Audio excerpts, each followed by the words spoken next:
오늘 말씀의 제목은 충격적인 비유, 익숙한 현실이라는 제목으로 함께 생각해 보겠습니다.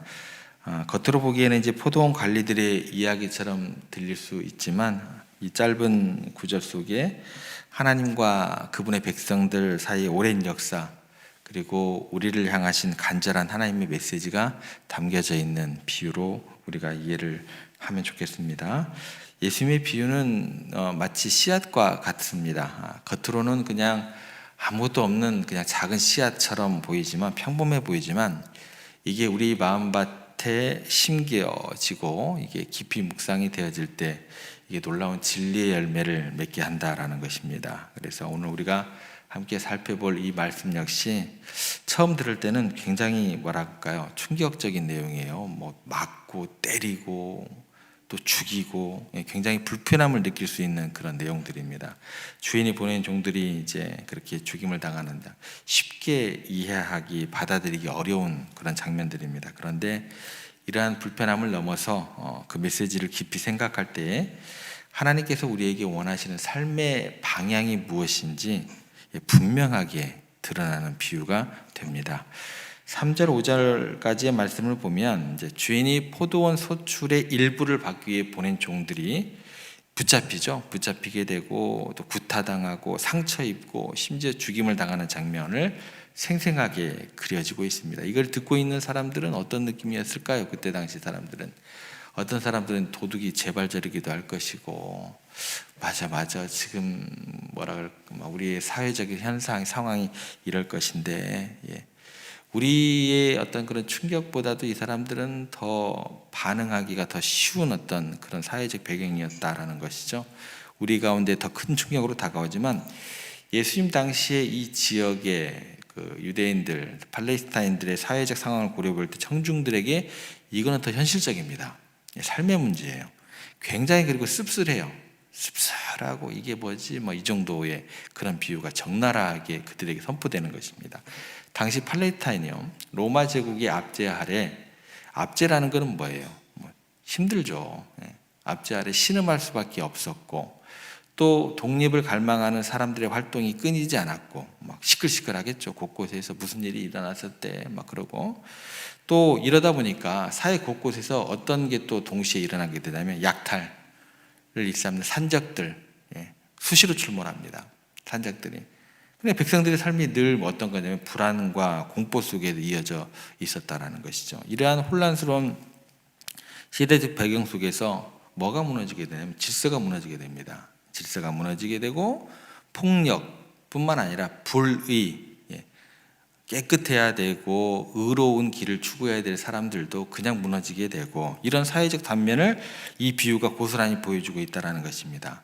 그래서 주인의 권위를 인정하지 않고 누구의 이익만 취하게 되냐면 자신들의 이익만 취하게 되고, 그렇게 폭력적인 어떤 그런 일들을 서슴지 않았던 소작인들의 모습은 그 시대적 상황을 그대로 반영하는 동시에 더 나아가 근본적으로는 뭘까요? 하나님의 권위에 대한 인간의 근본적인 어떤 그 거부하는 본성이 그대로 드러나고 있는 비유다라는 것입니다.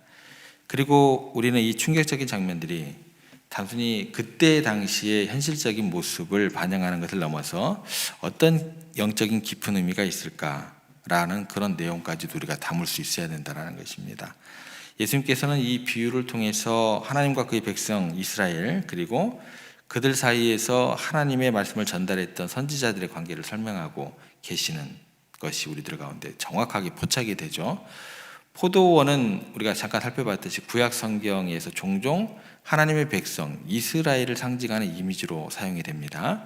그러니까 하나님께서 친히 이스라엘 백성들을 택하시고 정성껏 가꾸셨고, 그렇지만 하나님께서 기대하신 그런 열매를 맺지 못했던 그런 포도원이 되는 것이고, 소작인들은 뭘까요? 이스라엘 백성들을 영적으로 인도하고 하나님의 관계를 책임져야 할 종교 지도자들을 의미한다는 것입니다. 그런데 그들은 맡기신 포도원을 성실하게 관리하고 그 소출을 하나님께 올려드려야 할 의무가 있었지만 오히려 자신들의 탐욕 또 권리욕에 눈이 멀어서 하나님의 뜻을 외면하고 있었다라는 것입니다. 그러다 보면 이제 어떻게 될까요? 성전이 성전의 기능을 못하는 거예요. 힘들고 어렵고 괴롭고 그러면 사람들이 하나님을 찾게 되고 성전으로 발걸음하게 될 때 성전이 성전의 기능을 제대로 해야 될 거 아닌가요? 그죠? 교회가 교회 기능을 제대로 해야 되는데 그게 이제 제대로 작동을 하지 않게 되고, 그리고 주인이 보낸 종들을 다름 아닌 구약 시대부터 끊임없이 이스라엘 백성들에게 하나님의 말씀을 전한 선지자들을 상징하게 된다. 여기까지가 우리가 기본적으로 알고 들어가야 될 그런 내용들이죠. 그렇지만서도 이제 하나님께서는 이스라엘 백성들을 사랑하셨기 때문에 그들이 잘못된 길로 나아갈 때마다 선지자를 보내셔서 회개를 촉구하시고 하나님의 뜻이 무엇인지 계속해서 가르치셨습니다. 그런데 이스라엘 백성뿐만 아니라 지도자들은 하나님의 종들의 마음을 귀담아 듣지 않게 되는 것이죠. 오히려 오늘 본문 말씀처럼 붙잡아서 심하게 때리고 상처를 입히고 능욕하며 심지어 죽이기까지 하였다라는 것입니다. 첫 번째 종은 어떻게 돼요? 붙잡혀가지고 심히 매를 맞고 빈손으로 쫓겨났다라는 거. 이 정도만 돼도 그래도 희망이 있겠거니. 이제 주인의 기대가 무참히 짓밟혔지만 주인은 포기하지 않고 두 번째 종을 보냈는데 갈수록 악하고 심해지게 되는 모습을 보게 되죠. 머리에 심각한 상처를 입히고 능욕까지 당하는 그런 끔찍한 일을 겪어야 합니다. 심지어 세 번째 종은 이제 죽임을 당하게 됩니다. 이게 이제 하나님과의 그 이스라엘 백성들과의 역사 속에서 선지자들이 겪었던 고난을 구체적으로 드러나게 한다라는 것이죠. 좀 구체적으로 예를 한번 살펴보겠습니다. 예레미야 선지자 같은 경우는요, 하나님의 말씀을 담대히 전하다가 예레미야 38장 6절에 보면 미움을 받아서 기록된 바와 같이 왕의 아들 말기야의 구덩이에 던져지는 그런 고난을 당하게 됩니다. 또한 이사야 선지자, 우리가 생각하는 것처럼 굉장히 유명한 선지자죠. 유명한 선지자. 근데 저도 설교 준비를 하다가 이번에 처음 알았어요. 이사야 선지자 같은 경우는요, 유대 전승하고 초대교회 교부들의 기록에 의하면 므낫세 왕 때 톱으로 켜져 순교했다고 전해진다고 합니다. 그래서 히브리서 11장 37절 말씀에 보면 톱으로 켜임을 당하고, 이 구절이 나오는데요. 이게 이제 이사야 선지자의 순교를 암시하는 것으로 해석되기도 합니다. 저는 이거 처음 알았어요. 저도 이번에. 그게 이사야 선지자래요. 저는 이사야 선지가 그냥 66장이면 구약에서 가장 많은 장이거든요. 뭐 시편 뭐 이런 거 빼고.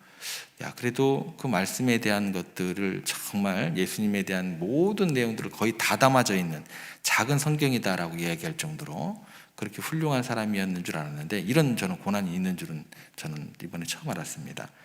또 잘하는 분이 하나 나옵니다. 누구냐면 스가랴 선교사, 스가랴 선지자 같은 경우는 마태복음 23장 5절에서 예수님께서 직접 언급을 하세요. 의인 아벨의 피로부터 성전과 제단 사이에서 너희가 죽인 바랴가의 아들 사가랴의 피까지 라고 말씀을 하십니다. 이게 어디에 나오냐면 역대하 24장 20절에서 22절에 기록된 내용과 일치합니다. 그러니까 여호야의 아들 스가랴는 하나님의 말씀을 전하면서 백성들의 죄악을 책망하다가 성전뜰에서 돌에 맞아 죽임을 당하는 그런 일이 벌어지게 됩니다. 그러니까 하나님의 말씀을 충실하게 전했던 종들이 끊임없는 박해와 고난에 직면해야 했다는 비유가 아니다라는 거예요. 진짜 일어난 톱을 켜서 죽임을 당했다, 돌에 맞아 죽임을 당했다, 여기까지 간다라는 것이죠. 그럼에도 불구하고 이제 주인이 끊임없이 종들을 보냈다는 사실은 하나님의 끊임없는 사랑과 놀라운 인내를 우리에게 보여주게 됩니다. 내일은 이제 이 사랑의 최종 종착점이 어디인지 이 후의 구절을 가지고 또 우리가 생각을 해봐야겠죠. 그래서 하나님께서 자신의 백성을 결코 포기하지 않으시고 수많은 기회를 통해서 돌아오기를 그렇게 간절히 바라셨다는 것입니다. 그래서 하나님의 사랑은 그 어떤 인간의 거부와 불신앙보다 더 크고 강하시다라는 거죠. 그래서 그분은 끊임없이 우리를 부르시고 바른 길로 나아가도록 인도하기를 원하십니다. 그러면서 이제 우리가 이 본문을 통해서 3절에서 5절까지의 본문을 통해서 우리에게 중요한 질문이 던져지게 됩니다. 혹시 우리는 우리를 위해 하나님의 말씀을 전해주는 사람들을 다양한 방식으로 거부하고 있지는 않은지, 과거 소작인들이 종들을 박해했던 것처럼 우리가 하나님의 말씀을 무관심하게 흘려보내거나 또 생각이 다르다는 이유로 외면하고 있지는 않은지 우리 스스로에게 이제 질문을 해봐야 된다는 것입니다. 우리가 보통 이 하나님의 말씀을 대할 때 하나님의 말씀, 하나님의 음성을 직접적인 형태로 듣기 어렵다고 그렇게 쉽게 생각을 합니다. 직접적으로 듣기 어렵다. 그런데 그렇지 않다라는 거죠. 하나님께서는 과거 선지자를 통해서 말씀하셨던 것처럼 오늘날은 다양한 통로를 통해서 우리에게 말씀을 하고 계신다라는 것을 꼭 기억하셨으면 좋을 것 같습니다. 주일 예배 시간에 선포되는 말씀을 통해서, 또 내가 성경을 읽으면서 묵상하는 개인적인 시간을 통해서, 또 때로는 믿음의 공동체 안에서 서로를 격려하고 권면하는 과정을 통해서 우리는 날마다, 때마다, 시마다 뭐를 들을까요? 하나님의 음성을 듣는 겁니다. 심지어 우리 삶 속에서 겪는 예상치 못한 경험과 사건들을 통해서 하나님께서는 우리에게 메시지를 전달하시기도 하십니다. 그런데 우리는 뭐예요? 못 들어요. 못 들어요. 중요한 것은 우리가 이런 다양한 통로로 통해 주신 하나님의 음성에 열린 마음으로 귀 기울이고 있는가? 그 문제가 우리들 가운데 주어지는 질문이다라는 것입니다. 때때로 생각과 고집에 갇혀가지고 하나님의 말씀을 외면하거나 또 내 마음에 들지 않는 메시지는 쉽게 그렇게 흘려보내게 된다라는 거죠. 그러니까 하나님의 말씀을 통해서 우리의 잘잘못을 지적받았을 때 겸손하게 인정하고 회개하기보다 오히려 불쾌하게 되는 거죠. 반발하게 되는 그런 모습들을 우리가 보게 될 수 있다라는 거죠. 여러분들, 하나님의 말씀을 전하는 목회자나 선교사님들 이렇게 존중하고 또 그들의 사역을 위해서 기도해 주는 것 참으로 감사한 일입니다. 근데 이게 먼저가 되면 안 돼요. 이것도 중요한 어떤 그런 기도의 제목 가운데 하나인데, 그보다 더 우선시되고 중요한 게 뭔 줄 아세요? 저 존중 안 해줘도 돼요. 근데 더 중요한 게 뭐냐면, 저를 통해서 아니면 다른 목사님들을 통해서 또 선교사님들을 통해서 전해지는 하나님의 말씀이 정말 그 말씀이 진리라고 한다면, 이상한 전하는 말씀이 아니고 그들을 통해서 전해진 하나님의 말씀이 진리라고 한다면 진심으로 받아들이고 삶의 기준으로 삼을 수 있느냐, 이게 더 중요합니다. 저를 이렇게 이렇게 기도해 주시고, 기도해 주시면 너무 감사한 일이죠.